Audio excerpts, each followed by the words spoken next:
आज या ठिकाणी पेट्रोल पंपावरती गर्दी झालेली आहे आणि एक अफवा पण पसरवण्यात आलेली आहे, काय सांगाल? मॅम, ते अहमदाबाद गुजरातमध्ये जे आहे पेट्रोलची टंचाई झालेली आहे ॲक्च्युली.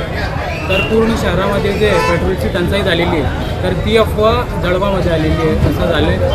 आता आमचं बोलणं इकडं पेट्रोल पंपचं वाल्यांशी झालं, तर त्यांनी सांगितलं की काही टंचाई वगैरे नाही, उलट त्यांचे 2 टँकर येणार आहे आता. तर ही मुळात एक अफवा आहे. आतापर्यंत जळगावमध्ये किती पेट्रोल पंपावरती अशी गर्दी आहे? आता मी 2-3 पेट्रोल पंप बघितले मॅडम, तर तिकडे खूप सारी गर्दी आहे मॅम, दिसते मॅम, खूप सारी गर्दी दिसते. आता इकडे ॲक्च्युली रिलायन्स सगळे फुल भरलेले आहे. नाव काय आपलं? माझं नाव आकिफ सलीम. आज या ठिकाणी सर्वांना नमस्कार. मी रोहन घुगे, जिल्हाधिकारी जळगाव. आत्ताच आमच्या निदर्शनास काही नागरिकांनी आणि न्यूज एजन्सीजनी आणून दिलाय की भरपूर मोठ्या प्रमाणावरती पेट्रोल पंपावरती नागरिकांनी गर्दी केलेली आहे पेट्रोल भरण्यासाठी आणि डिझेल भरण्यासाठी.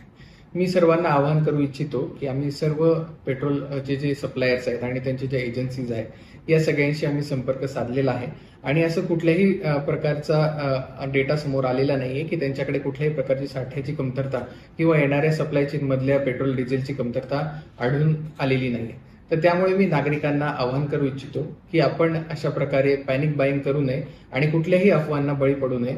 हा साठा पर्याप्त प्रमाणामध्ये उपलब्ध आहे आणि येणाऱ्या सप्लाय चेन मधला साठा देखील पर्याप्त आहे. तरी सर्वांनी अशा अफवांना बळी पडून अशा प्रकारची पॅनिक बाईंग करणे टाळावे. धन्यवाद.